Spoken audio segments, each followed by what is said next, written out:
And I'd just like to welcome everyone to the meeting of the Northumberland County Council Cabinet on Tuesday, the 9th of June.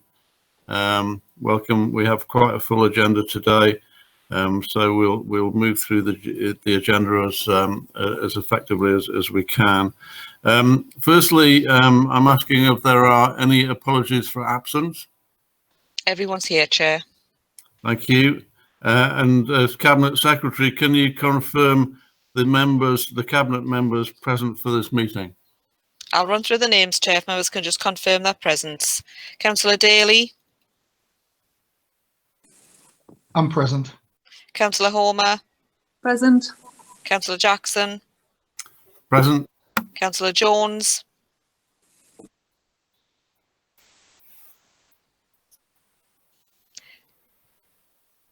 Councillor Jones is here, because I can see her. Councillor Oliver. Present. Councillor Riddle. Present. Councillor Sanderson. Present. Councillor Wearmouth. Present. Okay, so that's everyone. Thank you very much. Moving on to item 2, just the minutes of the previous meeting of the 12th of May. We agree those as a correct record? Agreed. Everyone happy with that? Thank you very much. Items 3, disclosure of members' interests. Does anyone have any interest to declare? I'm seeing, Councillor Wearmouth. There's a discussion on the Morpeth Conservation Area, which I think that probably I should declare some form of interest in, having sitting as I do on Morpeth Town Council. So I will just not take part in that part of the discussion. Yeah, that's fine. Any further disclosures? If not, that's all. Right, we'll move on to the main substance of the meeting, and the first item is the summary of new capital proposals considered by the Officer Capital Strategy Group. And the main proposal in there is the really exciting idea that we can energise Blyth, the whole town of Blyth, through the use of the Future High Streets Fund. This is a particularly crucial investment in Blyth that hasn't seen any investment for absolute decades, and we have the confidence of a significant level of government support, and as well as that, our county council is investing millions into the scheme as well. We want to move fast on this, and we have a great team in Blyth put together to drive this forward. So we have with us today Councillor Wearmouth, who has been chairing the Blyth team and come up with these really exciting proposals. So Councillor Wearmouth, can you take us through the detail of what you're wanting to do with Blyth Town Centre? Yes, certainly. Thank you, Chair. And as the Cabinet knows, the regeneration of Blyth is a key goal of this administration. We've already committed millions of pounds to returning passenger rail services. We've committed to a relief road to ease traffic congestion in the town. Together with the LEP, we're spending £28 million remediating the old Blyth power station site to free it up for job creation. We've assisted the port in funding for the new Bates terminal. We've worked with police on Operation Aurora, which is starting to tackle crime and antisocial behaviour in a significantly more robust fashion than might have been the case in the past. We're working with the port on the creation of a STEM centre to help provide a rounded education for school leavers and give them access to better jobs in the offshore industry. We've invested in the full refurbishment of the leisure centre in Blyth, and we've also secured up to £25 million from the Better Towns Fund to make improvements across the town in the years ahead. I'm not here to talk about any of that, but I think it's good to refresh our memory as just to how much we are actually doing in this southeast corner of Northumberland, in one of our really key towns. So today we're talking about our bid, of course, to Future High Street funds. Now, future high street funding is something, as you'll probably remember, that the government's put in place to help change town centres, reflecting on the fact that they're struggling in the light of online retail and other issues that affect them, out of town shopping and so on. And so it's really about repurposing those town centres and making them fit for the 21st century. In the spring, we've received and accepted through Cabinet, as I recall, some funding from the government to support those studies. And in the time since, our officers have been working incredibly hard to bring forward a submission to the government, which is due in just a few weeks' time. This has included consultation with businesses and residents, and a number of you, I was really grateful, attended the last of our drop-in sessions in February prior to the COVID lockdown, where over 1,000 people from Blyth and the surrounding area came in to see what our proposals were that were emerging at that time for the town centre. If you turn to page 8 of your report, you'll see some of the projects that have been under consideration, and those include significant intervention in the town market square, which is at the moment a bit of a colossal void, a desert, a freezing cold desert in the middle of Blyth that stops a lot of activity, and we need to change that. And we're looking at a cultural facility, perhaps with cinema screens, performance space and community space that can really make that town square something that somewhere where people will want to visit and spend time and money on local traders. We're looking at the conversion of the upper stories of Westgate House, which is a very large building in the town centre, which has remained underused or unused for a long period of time, and we're looking at commercial and leisure use for that site. We're looking at the creation of another hotel in the town centre, reflecting on the fact that the Commissioner's Quay is incredibly successful already as a hotel, and that we have lots of visitors who are coming to the town, whether that's to work in the port or at the catapult or at the robotics factories that are spring up on the north side of the town. We're also looking at the creation of a really interesting and innovative energy campus in the town centre, and that's intended to link not just the STEM centre and that I discussed earlier, which is providing school leavers with that science, engineering, technology and maths further education, but looking to bridge that gap between that and the really world-leading research and development activity that goes on at the catapult. We're really fortunate to have the offshore and energy catapult in Blyth, and we need to make best use of it, and that's what that programme and project is looking at. And we're also looking to make significant changes to some of the public realm, because if you go to Blyth, and all of you will have been in Blyth, the town centre is often just completely bypassed by the way that our road network is established in Blyth. It's not something that becomes intuitive to go into the town centre, and we want to make it more intuitive, that you go into Blyth and that you more accessible for residents and visitors. So that's the broad aims in terms of what we're looking at with this package. The scheme itself has to be submitted to government no later than the end of July, and so that's why we're bringing this to you now as myself and my officers, seeking to increase the budget that we already have in the medium-term plan by £7.34 million, with an additional £8.5 million in the medium-term financial plan to be added for the energy campus as that programme and project evolves. There's a full breakdown on pages 10 and 12 of your report, and these recommendations obviously have come from the Capital Strategy Group, and the full recommendations, I won't read them out because they're quite lengthy, but they are summarised on page 1 and also on page 14 of your report, and I hope that you join with me in approving these measures for the betterment of Blyth. It's a truly great project, and I've really been excited to be a part of it. And we've got some great officers, which I must just emphasise the work they've done has been absolutely marvellous on this. Absolutely. And it's all been done in an extremely short period of time, it's really positive. I have Councillor Homer wishing to speak. Thank you, Chair. I just really wanted to give my support to this. I think it's very, very welcome indeed. It's a fantastic opportunity for Blyth, and that's a town that I'm particularly familiar with. And of course, any investment into the cultural offer, you would expect me to be really positive about that. And also, shortly I'll be talking about cycling and walking. But there is an infrastructure plan for Blyth as well, where we'll be able to create some connectivity within the town centre in amongst all of those plans, and we'll be able to make sure that physical activity is an important part of that. So right behind this, and wanted to give it my full support. Thank you. Thank you very much. I'm Councillor Daly.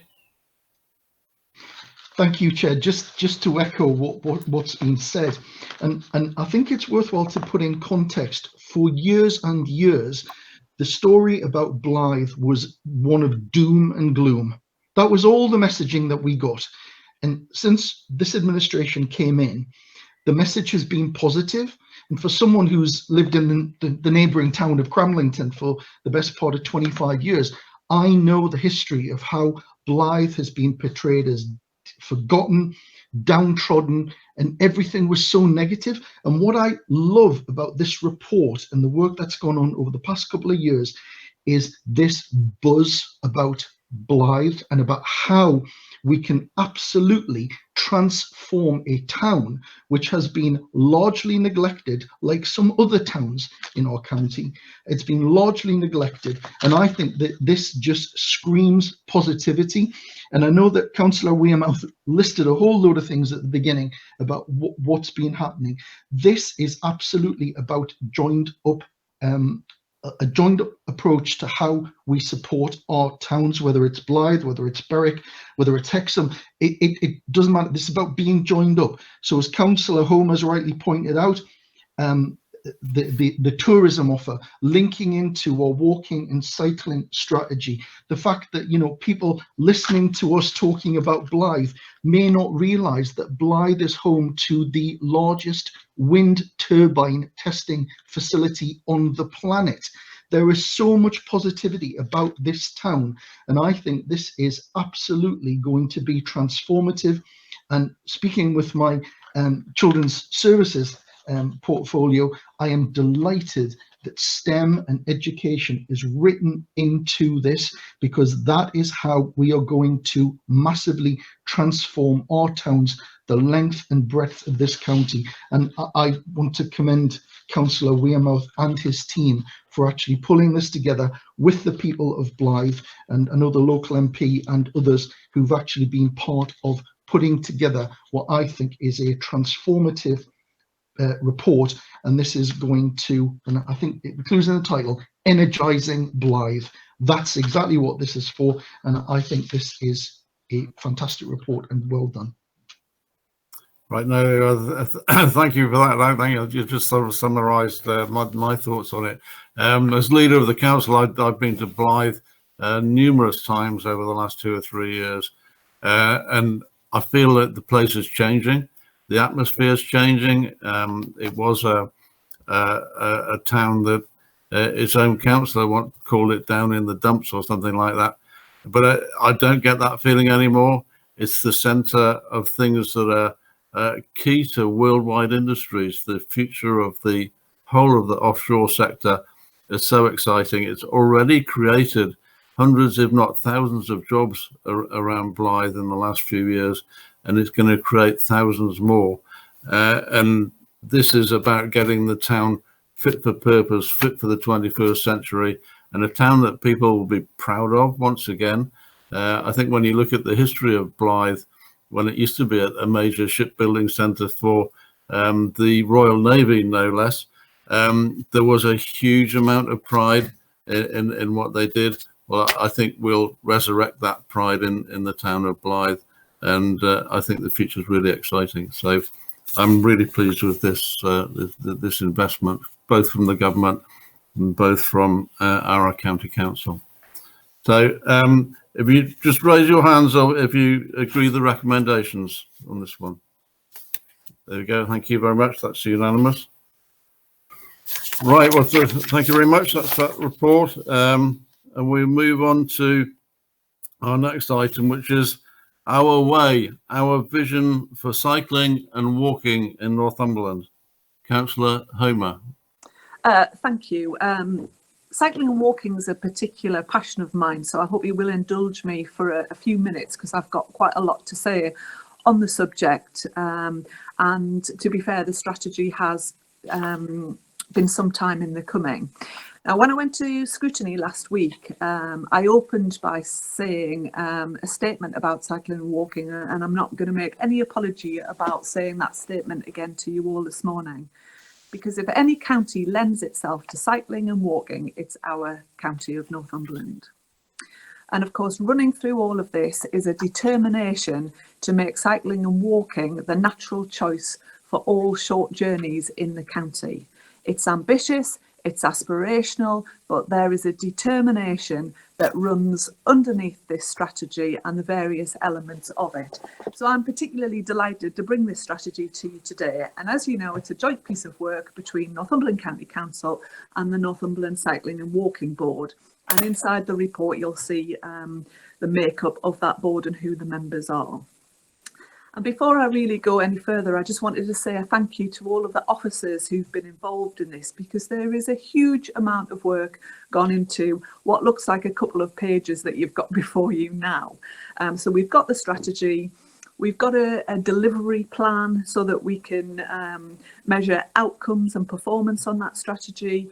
And of course, running underneath that further, which I'll come back to in a second, is the LC whips, LSWIPs, or however you want to call them, the local cycling and walking infrastructure plans, which sit behind the whole strategy and therefore the 12 major towns that we have in the county. So as you can see from the paper, our aim is to facilitate and encourage more people of every age group, every ability, every circumstance, every area within the county to walk and cycle more often. And I'm going to assume you've read the report, as I'm sure all of you will have. So you've got in there the background, the vision, the evidence and potential funding streams. But I just want to spend a couple of minutes talking about the cycling and walking infrastructure plans for the 12 main towns, because it's been no mean feat to actually get to this point, because these will provide the blueprint, the long-term blueprint by which we can target investment into making real and supporting real behaviour change. And these are essentially shovel-ready schemes. So when we see a funding opportunity, you know, we're looking at 36 cycling corridors, 24 walking corridors. Here are the shovel-ready projects, you know, when any of those funding opportunities arrive. We've submitted them to the Department for Transport and we've had really favourable positive feedback from them, and we've actually been showcased as demonstrating good practice nationally as a local authority on cycling and walking infrastructure plans. So the schemes vary from town to town. Obviously, as you'd expect, we're talking about safety, usability and the unique environments of our towns, and a lot of them are about a mixture of things like traffic calming, road safety measures and physical segregation, alongside public realm and footpath improvements. And of course, always running through all of that is an understanding of and a will to improve access for those people who have disabilities. So we're in that position now, and over the next 18 months, we'll be pushing onwards with further design and development of a number of corridors. So we'll be looking at how we link towns and how we link in the future attractions and so on across the county. So things that have been highlighted at the moment for consideration for the next 18 months are some very, very key links. So one of them's Ashington, the east to west corridor. We've just talked about Blythe website to the town centre, Bedlington Station Road to Stakeford, Hexham East to Corbridge, which is a particular passion of mine, and Bedlington East to West corridor. So they're the ones that we're looking at for consideration at the moment. But of course, if there are any opportunities that present themselves for more schemes, different schemes, then we will be proactively pursuing those as well. And these cycling, walking and infrastructure plans give us the ability to influence future investment. And of course, that applies to our own LTP funding. And it gives weight to maintenance decisions that are being made across the county. And it allows us to invest into infrastructure with new developments as part of the local plan process as well. So I hope you're understanding just how important the LC whips are that sit underneath this strategy. And of course, running alongside all of this, we've got our green agenda, our climate emergency, and we will be also bidding for funding to help educate and accelerate behaviour change, because as we know from the scrutiny report that you'll get in a second, you know, education, messaging is extremely important with cycling and walking as well. Over the summer, we'll have a further opportunity. Lots of county councillors and so on in different areas of the county have already had a chance to feed into those LC whips, but we will be showcasing those over the summer for further feedback and more engagement on those. So I think you can probably tell I'm really proud of this work, and I really hope that as a cabinet it will be positively received this morning. Thank you. Right, thank you for that. And I'll just add to that, I think this is particularly timely to show our council's support for cycling and walking. During the last 12 weeks of the lockdown, more and more people, residents right across Northumberland, have been walking and cycling more than ever. And I think not only the green benefits of it, the fact that the more you cycle and walk, the less you polluting the environment and sort of not using cars or public transport. But the health benefits are amazing, and particularly it's not just physical health, it's mental health and general well-being, and it's making our county again fit for the future and fit for every single person who lives in here, and we don't encourage these modal shifts wherever they fit in with people's needs and people's lifestyles. So, and also the ability to draw in funding from central government funding pots, particularly with the Prime Minister's announcement with major funding for cycling and walking plans. Puts us in at the front of the queue for any bids nationally into Prime Minister Johnson's passion for cycling in particular. So I'm very happy with the progress on this. Councillor Daly and then Councillor Oliver. Thank you, Chair. And again, echoing Councillor Homer, I want to commend this report. I did watch the scrutiny committee and it was received extremely well. I think page 3 of the report, which says effectively Northumberland should be the home of walking and cycling, and this is about how we also join this up to link into every element of the work of the council. So in terms of our schools, because I know that was flagged up during the scrutiny process of the report, I'm absolutely committed that in terms of Children's Services Directorate, we will be working closely with this plan to ensure, not just because of COVID, because actually it's the right thing to do, that where we can, we will increase the number of attendances to school by foot or by cycle, that we can improve and increase the amount of cycle safety within our schools, because it's important that people need to be respectful when they're cycling. But the thing that I really like about this is it isn't just saying, let's walk, let's cycle. It's actually looking at a route map, which includes how we can use this for our economic benefit, because as the home of walking and cycling, this is absolutely how we bring more people back to our county to benefit from the amazing scenery, the amazing people, the facilities that we have on offer. So this is not just part of a COVID recovery. This is the long-term plan. And, you know, I want to commend Kath and the people around this, because I think this absolutely screams future-proofing our county as the place to come for your walking, for your cycling, not just as a visitor, but people who live here as well, and our infrastructure. So I'm actually really excited about it. And I think the other thing is this is an evolving document. And as time progresses, we'll add more to it. And that's why I'm really excited about involving every one of our schools in how they can play their part to make our county healthier, happier, and actually increase the amount of walking and cycling that we do. So phenomenal report. Thank you, Chair. Right, thank you. And we've got our own very keen cyclist in Councillor Oliver.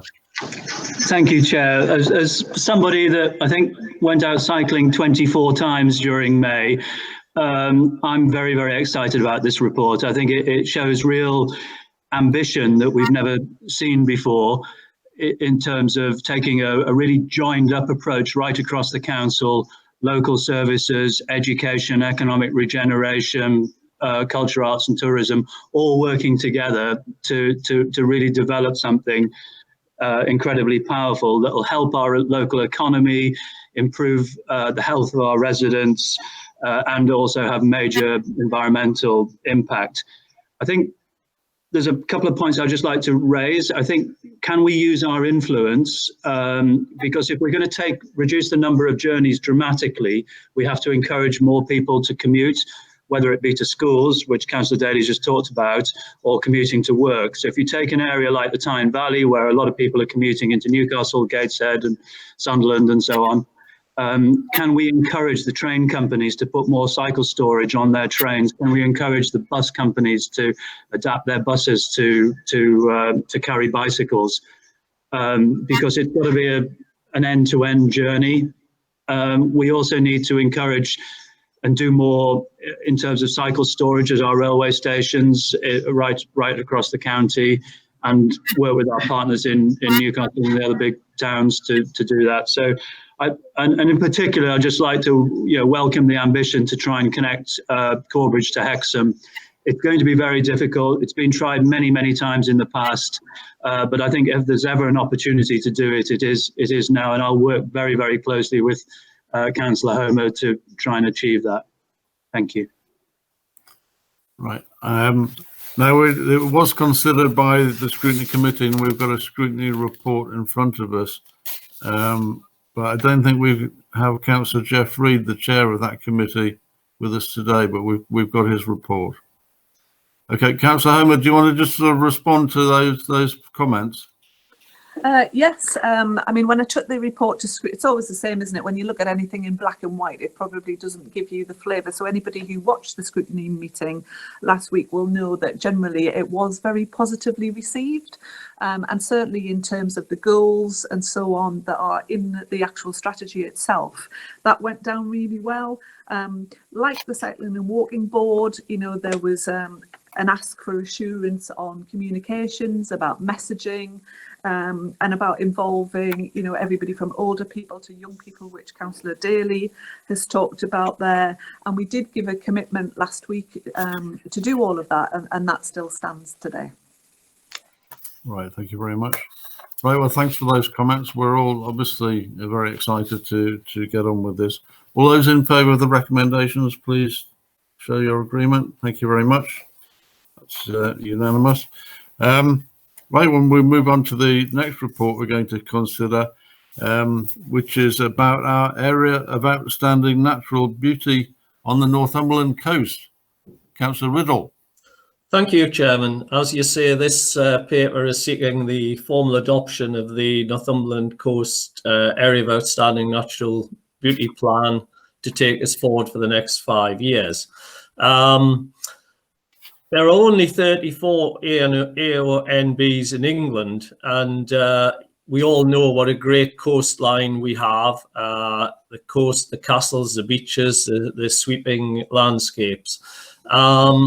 The Farne Islands is part of this as well, and that is internationally recognised as very important and probably one of the best wildlife visiting and viewing experiences in the UK. It's absolutely unique. There's a lot of work behind a management plan. We are statutorily required to renew them every 5 years at a maximum. This plan, you know, we've just mentioned in previous things with cycling and walking and all the rest of it, that the environment is absolutely key to a lot of our tourism in Northumberland. This management plan isn't just about tourism. It isn't just about what you see on the ground. It's about the history, the culture, and everything else that goes with it. It addresses the issues of second homes. It addresses issues of transport, etc., etc. I would commend this plan to you and ask for its formal adoption. I have got David Fergie in the background if there are any technical questions that any members wish to ask. Thank you. Right, thank you very much. We obviously take our stewardship of the great environment in Northumberland very seriously indeed, and where we can do that, and this is one of the key parts of that process. Councillor Homer. Thank you, Chair. I just wanted to say a few words in support, really, of Councillor Riddle. I mean, you know, as the name suggests, it is a beautiful area, and I completely understand that it's not just about tourism, but it is a huge contributor to the tourism economy for the county. And I think anything that plans for sustainable tourism should be welcomed. And it's absolutely excellent to see that. And, you know, that's the approach we want to take with the county as a whole in the future. So I think we should embrace this this plan collectively as a cabinet. Thank you. Okay. Is everyone happy to adopt the management plan for the years 2020 to 24? Everyone happy with that? That's agreed. Thank you very much indeed. And so we move on to item number 6 on the agenda, and we've got a verbal update on the COVID-19 situation from Liz Morgan, our Director of Public Health.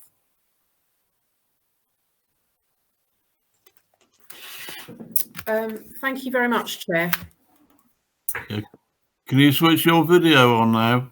Yes, I can. Well. Oh, hang on. Okay, there we go. Excellent. Thank you. Thank you very much, Chair. So I think we're sort of cautiously positive from a Northumberland perspective.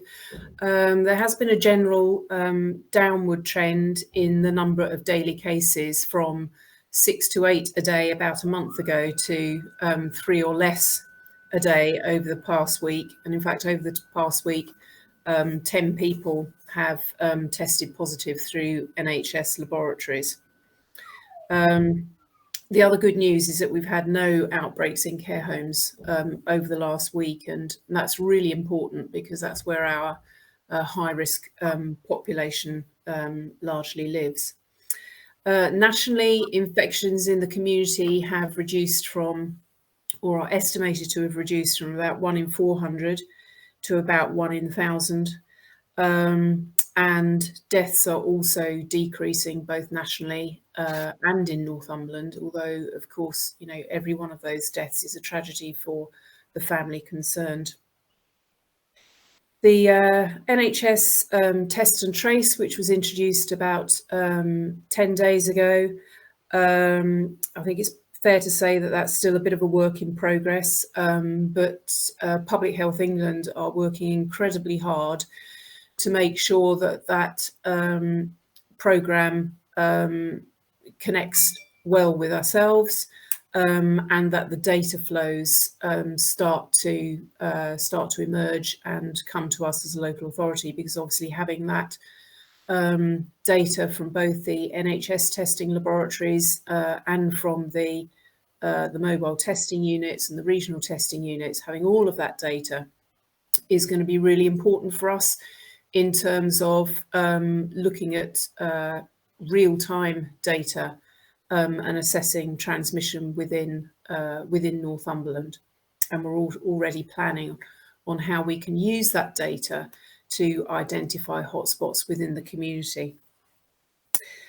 We, as a local authority, we don't have any involvement in contact tracing itself, but we do have some involvement in managing the consequences of some of that contact tracing activity.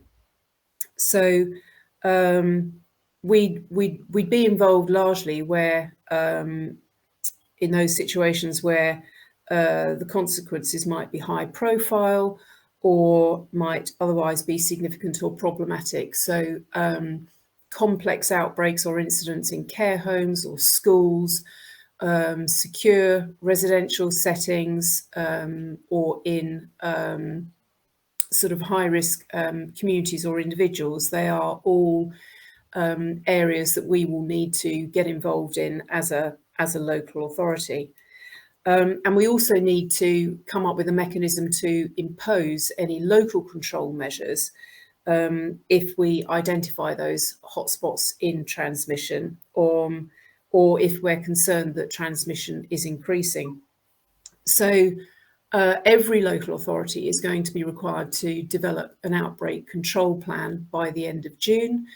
And the purpose of that outbreak control plan is really to pull together all of those roles and responsibilities, and ultimately to make recommendations on local decisions to impose control measures.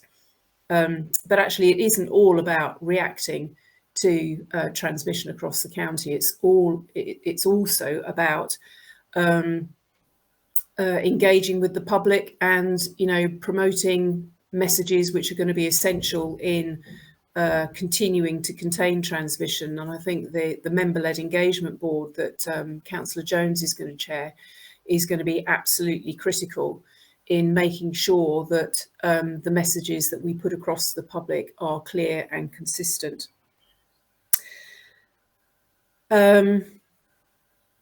I think there are concerns from directors of public health that the easing of lockdown is being done across multiple fronts in a short period of time.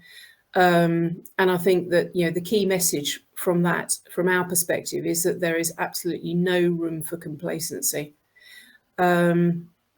And, you know, in order for us to prevent significant increase in transmission, you know, we really all need to follow the rules on social distancing, on hand washing, on self-isolating if we become symptomatic, and in getting tested if you have symptoms. And, you know, those messages are as true and as effective now as they were, you know, in March when we went into lockdown. So I think, you know, in summary, we've got plans in place to keep a really close eye on what this infection is doing across the county. There are 11 beacon local authorities, of which Newcastle is one, Middlesbrough is another one in the northeast, which are sort of taking a lead on particular areas of the outbreak control plan. And we're working really closely with those beacon authorities to learn as much from them as we can. Obviously, I'm very happy to take any questions should anybody have any. No, well, thank you for that summary of where we are now. This is the sort of the first cabinet meeting where we've had that as an agenda item, and I'd just like to take this opportunity to thank yourself as Director of Public Health, but all the staff of the council who've been working together as an absolute integral team for the last 12 weeks. This whole crisis has come completely out of the blue. No one expected that we would be in this situation at all just a few weeks ago.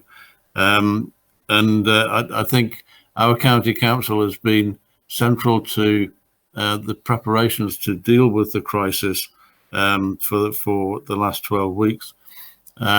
We've been absolutely key to supporting our communities, but within our communities, individuals who are seen as being particularly vulnerable.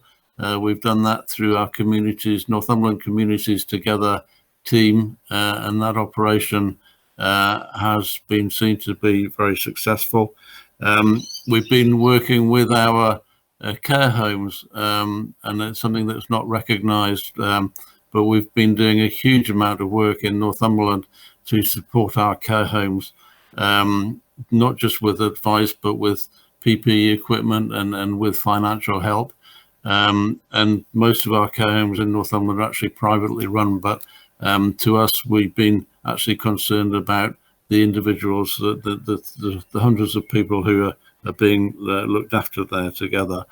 And not only are we now looking at the track and trace system that Elizabeth Morgan's just been talking about, and how we can keep a lid on this horrible virus, but we're now developing our recovery plans so that we can get Northumberland back up and running on an economic basis, so that people can feel safe and secure to get back into their work, and we can get our local economy moving as long as it's safe to do so. So just sort of reassuring the public that we're on the case of all of those things, but you know, we're doing that with great support from all of the different departments and all of the different officers right across Northumberland County Council, with you for the last 12 weeks of extremely hard work that's gone on. So thank you for that. And we'll just move on if there's no other comments on that one. Right, item 7, it's the financial performance of 2019 to 20, the provisional outturn report. Councillor Oliver. Thank you, Chair. I'm just going to do a sort of quick canter through the report, and and then we'll sort of open it up for questions. I think Northumberland County Council spends sort of in excess of £800 million a year. So to achieve a £2 million underspend on that, I think is testament to all of the hard work that officers in all departments have put in terms of managing their spending and delivering within budget. Obviously, in an organisation of this size, there are going to be underspends and overspends within different council services, and I'll talk a little about that. We have got a provisional £2 million underspend, and the proposal is £200,000 of that to be put into land compensation provision, 200,000 into the getting the local plan over the line, 400,000 into economy and regeneration, and 1.1 million into the general fund. We have there's just worth pointing out, there's a £10 million COVID reserve, which is effectively an accrual. We've received money from governments in totaling about £20 million towards the extra costs that the council are incurring delivering services during COVID, and 10 million of that will be spent next year. So that's just it's a technical movement of the money between years. It's worth pointing out there's £8.5 million being removed from the strategic reserve account for the development of what I think is one of the most significant projects we're going to deliver, which is the Northumberland line, opening up southeast Northumberland and its economic prospects. So that's a really exciting thing to be able to do. There's £11 million in capital reprofiling. So that's basically things that money we are planning to spend that we haven't yet spent, and that's going to be pushed into next year and beyond. And there's a £1 million underspend in the Darras Hall Schools project that's being moved to the very exciting school and leisure centre development in Ponteland. I'm just going to pick up on a few of the sort of areas where there's been variance. Obviously, like all local authorities, we are experiencing increasing pressures in delivering children's services, and that I think in particular it's an increasing number of care plans, and there's a lot of very detailed work going on so that we can manage that going forward. But there was a £3.9 million overspend there. There's a £3.3 million underspend in corporate, and that's really around sort of interest on, mainly, not entirely, but around interest on capital spending, and a £1.5 million sort of extra business rates receipt, which is good news. I think it's also worth pointing out that adult social care spends over £200 million and delivered just about bang on budget. So for a department, delivering incredibly important services and that level of spending, it is worth recognising that. It's also worth recognising on page 15 some of the extra grant funding we received within this year, with £1.5 million towards the studies to get the Northumberland line further progressed. £3.7 million extra investment to spend on our highways, on our roads. A promise we made when we became the administration to spend £100 million, and we're well on the way to doing that. And a £400,000 investment in the Boardwalk Sculpture Trail, just again reinforcing our commitment to culture, arts, and tourism. The officers have worked really hard to deliver savings plans, so we've delivered £11.3 million worth of recurrent savings within the year. And I think that's been done whilst improving in frontline council services. So I think that is no mean achievement. On page 17, there's a £600,000 overspend mentioned on £140 million direct schools spending. But I think that is in the context of increasing educational performance right across the county, and really good work is being done to manage and help the schools where there has been overspending. Public health, there's been a slight underspend, but there's a lot of good work going on in public health, which you've just sort of recognised, and we just heard from the Director of Public Health. But as well as the COVID work going on currently, there's some the sort of the work previously and continuing to happen on improving, addressing issues around smoking, drugs and alcohol, and sexual health right across the county. And I think it's also worth pointing out some of the capital expenditure that we've, in broad detail on page 23. We've spent £33 million this year on transport improvements. We've spent £45 million on improving our schools, unprecedented investment in education in Northumberland, and we've spent £9 million on housing. So I'll leave it there, and if anybody has any questions, I can certainly try and answer them, and our Director of Finance will definitely be able to if I can't. Right. Any questions or comments from other Cabinet members? Councillor Daly? Councillor Daly? Thank you, Chair. I was having a slight argument with my mute button there. Again, I think one of the messages which comes out very strongly from this is the fact that despite the fact that the whole world has been subsumed by COVID, that, we have as an authority absolutely not taken our eye off the ball in terms of what the day job. That's ensuring that our fire service operates, that our schools operate, that our local services team operates. So I think that, there's a very clear message out there that, we're absolutely onto where the financial situation of the council is. Councillor Oliver has rightly pointed out some of the pressures in children's services, which largely relate to out-of-county placements, which are incredibly expensive. And we have a plan around that, which includes investment into supporting local young people within our county instead of having them shipped out of the county to be supported. And I think it's also really important to, ensure that people understand that prior to the coronavirus outbreak, there was an Ofsted inspection of children's services, which actually rated us as good. We were previously within inspection measures. And that meant that going into the crisis, we were in a very good place to be able to support some of our most vulnerable young people.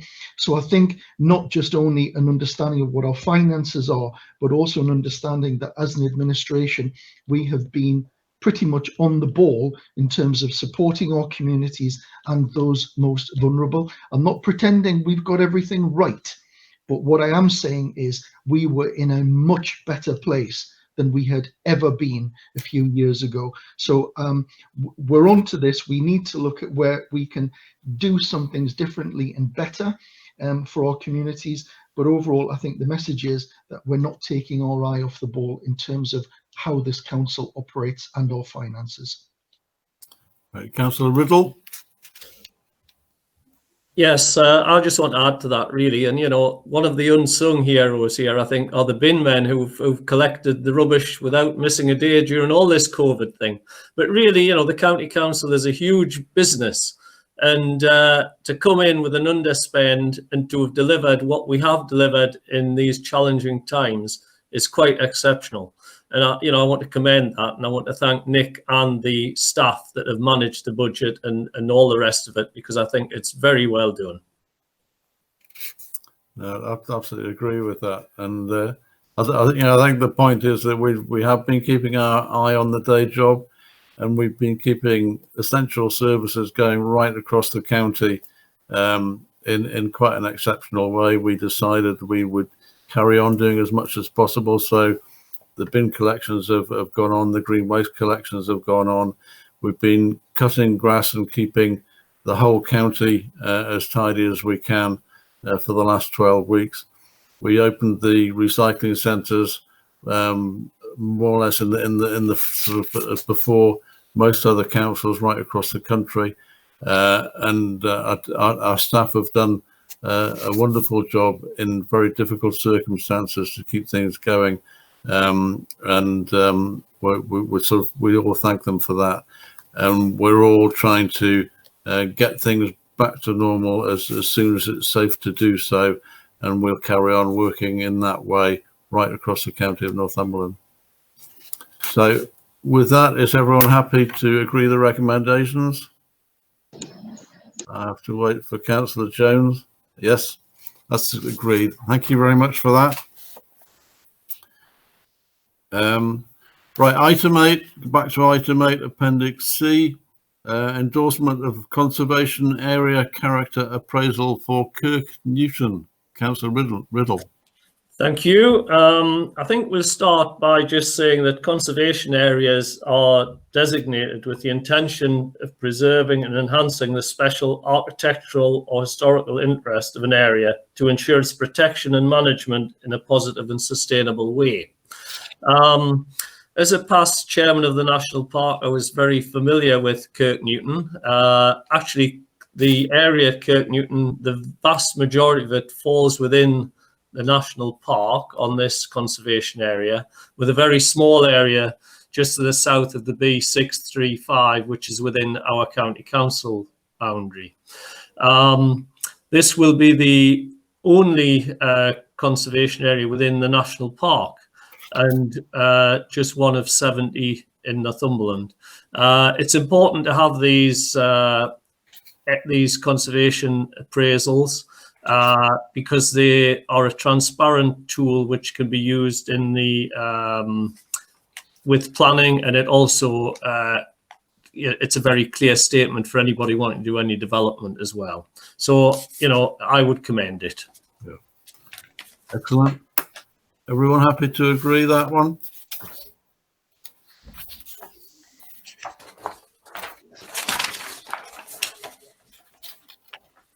Right, I take that as agreed. Thank you very much. And we've got another one, which is a character appraisal for Morpeth. This is a very detailed report. Councillor Riddle. This one is a very different animal, really. It's the same, but it's for very different reasons. And it maybe seems strange that we haven't already actually got this, because Morpeth is one of our largest market towns in Northumberland, as you know, and it has a lot of development pressure. This, as I said, will really set out a very clear plan which developers can look at and which will be used with planning decisions to ensure that we maintain and in a transparent manner the very high quality that we have within Morpeth Town. Absolutely. The key character and essence of all of our market towns is part of the unique charm of Northumberland, and we have a real duty as stewards of our great county to make sure that that character rolls on for the next generation and beyond. So I'm particularly keen on these area character appraisals because they are absolutely essential in the planning process to maintain what we've got for the future. So with that, everyone happy to agree the recommendations of that one?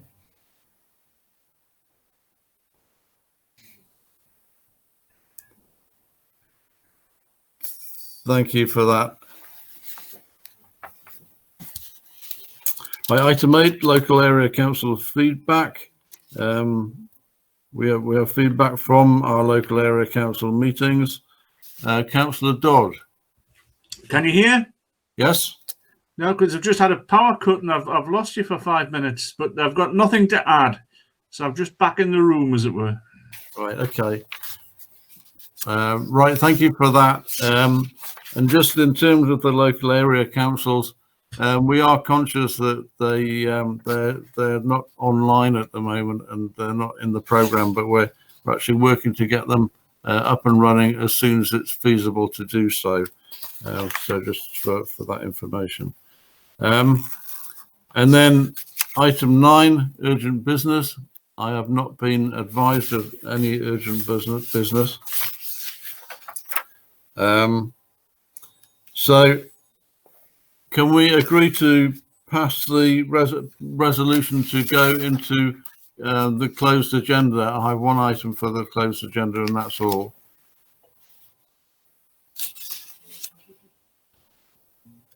Right, thank you for that. And with that, I can announce that we can now end the public part of the meeting and go into the closed session item. So